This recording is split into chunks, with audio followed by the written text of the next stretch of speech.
Sanibonani bafethu, igama usicelo kaDlamini, and welcome to another episode of Ringa Diski. We are on season 2. This is episode 7. Sithanda ukubonga laba abahlale basixhasile bafethu, sibonge nalaba abafika for the first time. Laba abafika for the first time bafethu anilahlekanga. Do the right thing, subscribe, like, share, mani sibona kubo Facebook, kubo Twitter, kubo Insta sinokuvela kancane bafethu. But anyway guys, for today's episode I just wanted to do a quick review of the PSL season, looking back at the PSL season so far. Looking back at the things that have been happening, the highlights, the lowlights, some of the shocks, some of the things that we've seen that we just wanna, put up to light, So, yeah, man, let's get into it. Start at the top of the league. One of the reasons why I'm starting at the top of the league, I think it's a huge surprise looking at who's sitting on top of the league. I doubt Uguti any one of us was looking at the Chiefs to be leading the log as it is right now, simply because of the season that they had last season. Like for example, now they're sitting on 9 wins from 11 games. Last season there were 9 wins out of all the 30 games that they played, man. So they started great for them this season.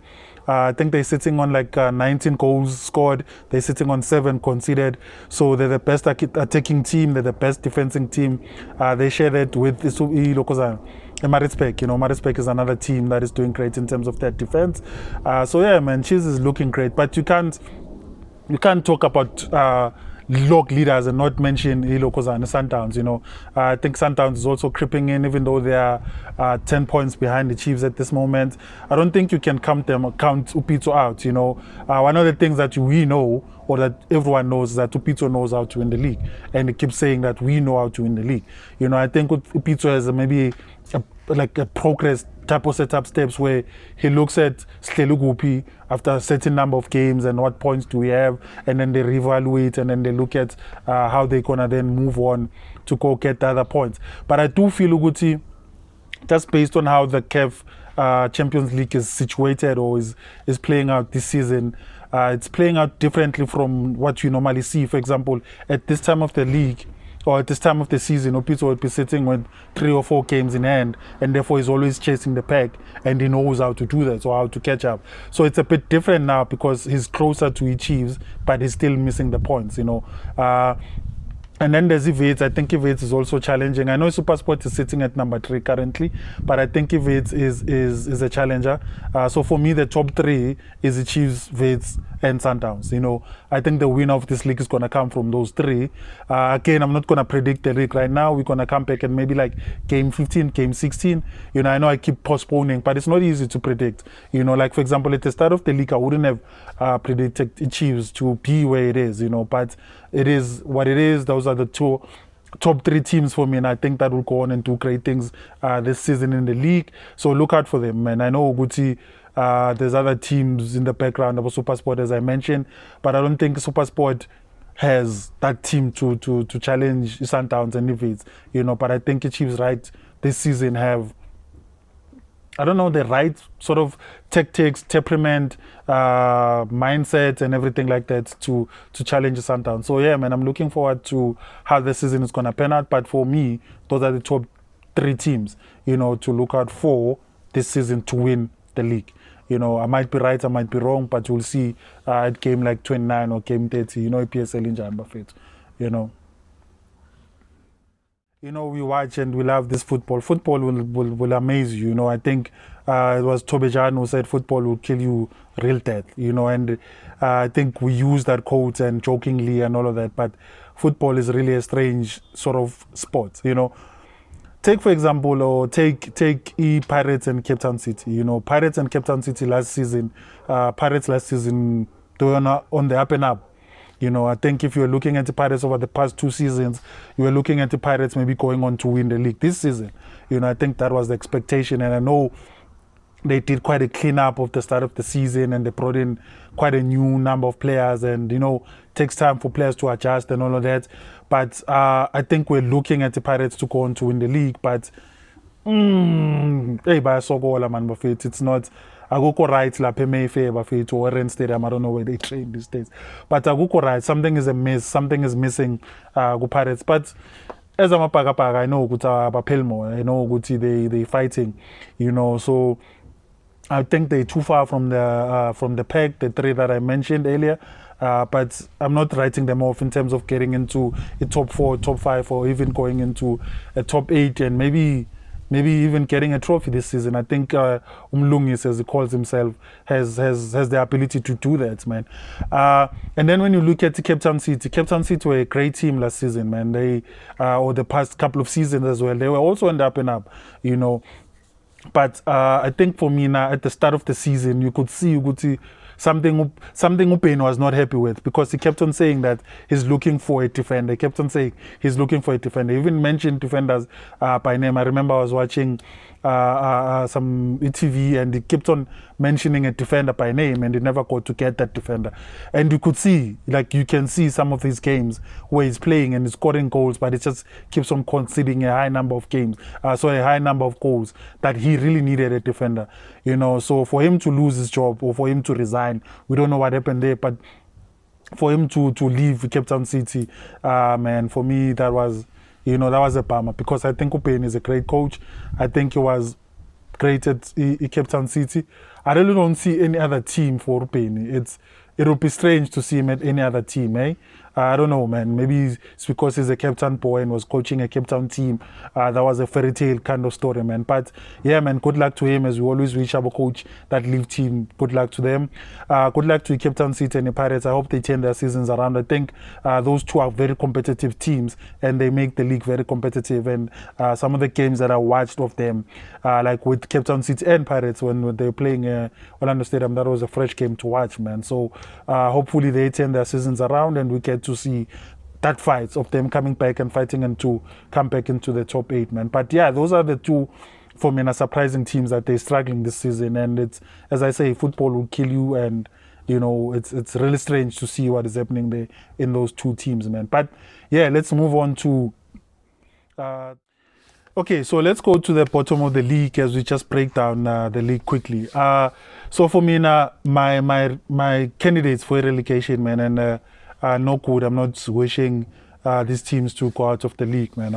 It's not a good side. But I think, just looking at how they started the season as well, I think AMAZULU, Chippa, and Black Leopards for me now, just based on the inconsistency that they have, the fact that it took Chippa 11 games to get their first win. It took AMAZULU quite a number of games as well to get their first win. And when they thought they've turned the corner, they get a loss. And, you know, so for me, I think those two are like strong candidates for relegation. Hopefully they also turn their seasons around. I'll tell you one thing though, I think it's cheaper for me now. Chippa would be the team that is just outright relegated. And the reason is that I know for a fact, and we know so on Kuguti, as soon as this coach is not going to be doing great, for example, as soon as this coach goes on a 2-3 games losing streak from just teams that he needs to win from, I think Chippa is going to let go of him. I think Mr. Mpengesi is just going to chuck him out. You know, it's understandable that they lost to maybe Sundowns. They understand that Sundowns is a stronger team. Maybe to lose to Chiefs as well, they understand, and especially how they played, they thought maybe they had a bit of hope. But I think Mpengesi, once they start losing to teams like Baroka, AMAZULU, the teams around them, I think it's just going to let the guy go. So that means another coach is gonna come in, start from scratch. You know, that's my opinion. I think based on how we know Chip, I know Guti, we're going that route, or we might go that route. As for AMAZULU, man, I think even last season they kind of scraped by. They kind of made it by the, you know, like a thread, smallanyana thread, you know. And I think by letting go of a coach that was working for them, they also just missed a trick, and I think they also might go to AMA playoffs, man. But again, we're not counting out other teams. I think Stellenbosch as well, they've just been playing for draws. I think going on into the league, where the league is now a bit tougher and the games are coming in thick and fast, they might struggle and they might go back down to either bottom or second bottom.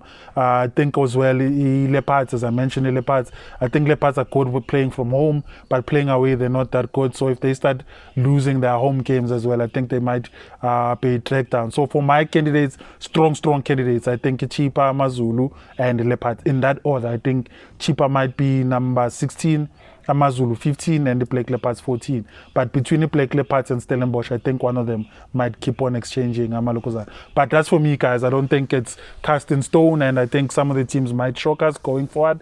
But knowing PSL again, I think they might struggle even more going forward, man. But yeah, man, be on the lookout. It's always nice to see that last 5-6 games fight where they're fighting for those points and they trying to stay away from relegation, man.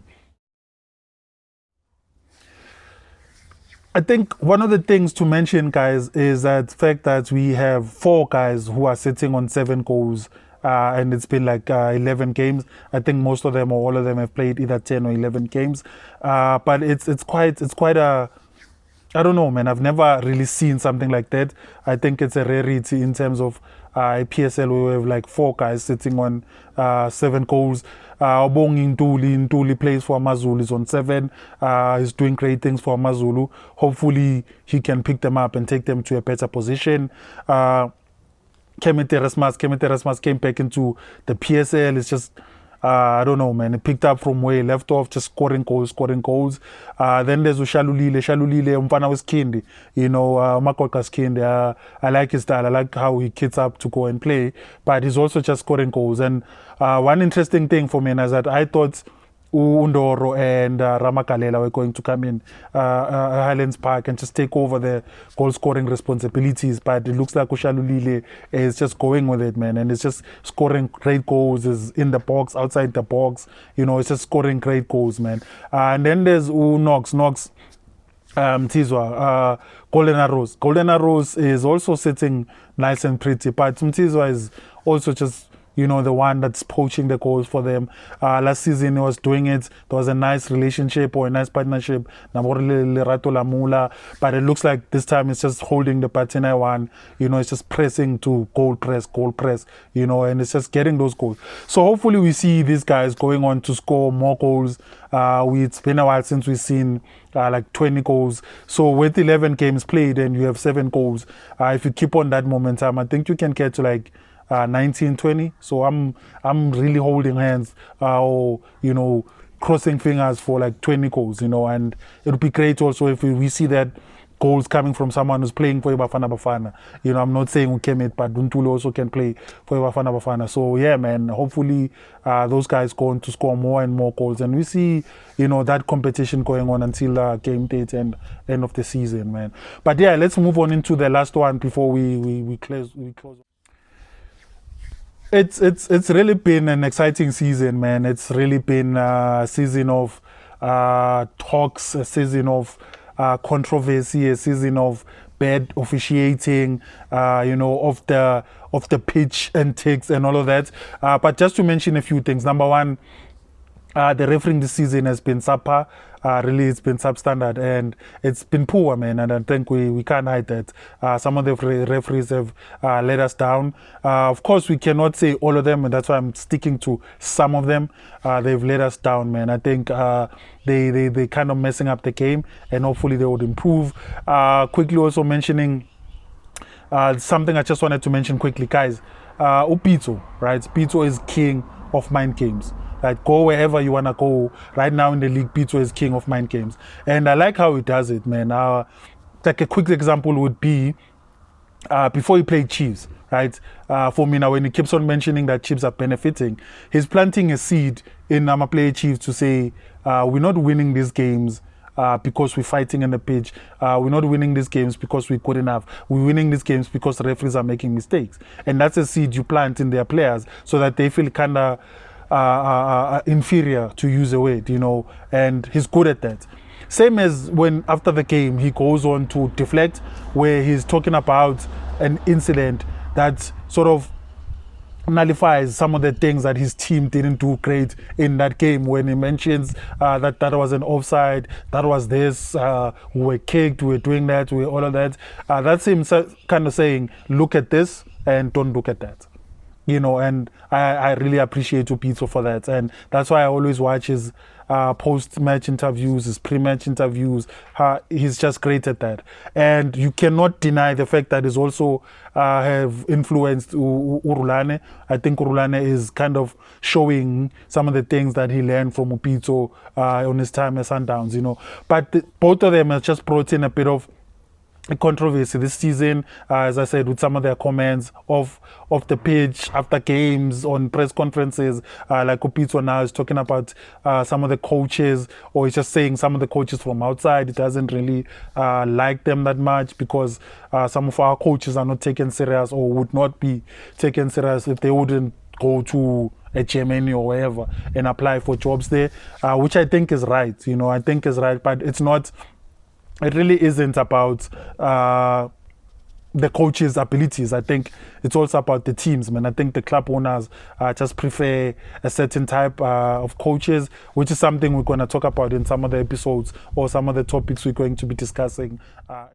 A review so far of the 2019-2020 season. We're looking forward to the rest of the games. There's still a derby also coming up, the second derby. There's still the Sundowns versus Chiefs game. I'm looking forward to It's also playing Chiefs, Pirates and Sundowns. A lot of games, man. I'm looking to quite a lot of games coming up. But before I wrap it up, guys, I just wanted to give a quick shout out to Amapogopogo. Man, they just what? They just did us, you know, did us a huge, gave us a huge boost as sports fans, as people who love the game of rugby, as South Africans, and all of that. And big ups to them and for representing and putting us on the map. And we've always been in the rugby map, so they just keep on stamping and stamping. Good luck to Bafana quickly. Bafana on their qualification, playing Ghana, playing Sudan in quick succession. So good luck to them. Good luck to the under-23s who are currently in the AFCON for the under-23s. Hopefully they win their games. They drew their first game, won their second game. Hopefully they win their last game to go into, I think they go into the semis, and once they go into the semis, they have a chance of being number 1, number 2, or even number 3 to go into the Olympics. So good luck to the boys as well.